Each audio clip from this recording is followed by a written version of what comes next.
C'était une rencontre très attendue, celle entre l'actuel président Joe Biden et son successeur Donald Trump. Avec conversation cordiale au coin du feu, Donald Trump reçu à la Maison-Blanche avant même d'être officiellement investi. Les deux hommes ont enterré la hache de guerre après une campagne très violente. Donald Trump qui continue de constituer son équipe.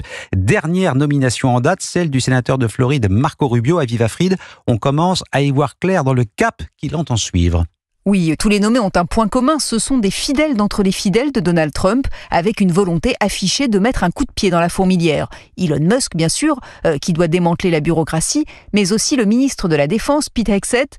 Cet ancien militaire présentateur de Fox News va devoir gérer près de 3 millions d'employés. Sa mission, déwokiser l'armée américaine. L'immigration est bien sûr au cœur du dispositif, avec des personnalités comme Tom Homan ou Kristi Noem en faveur d'expulsions massives.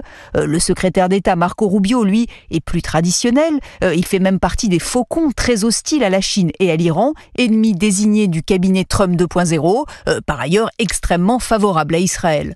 En revanche, la nomination à la direction du renseignement de Tulsi Gabbard, admiratrice de Vladimir Poutine et de Bachar el-Assad, envoie un message inquiétant à l'Ukraine. Enfin, le poste stratégique de ministre de la Justice revient au député Matt Gaetz, détesté jusque dans son propre camp. Il doit être confirmé par le Sénat.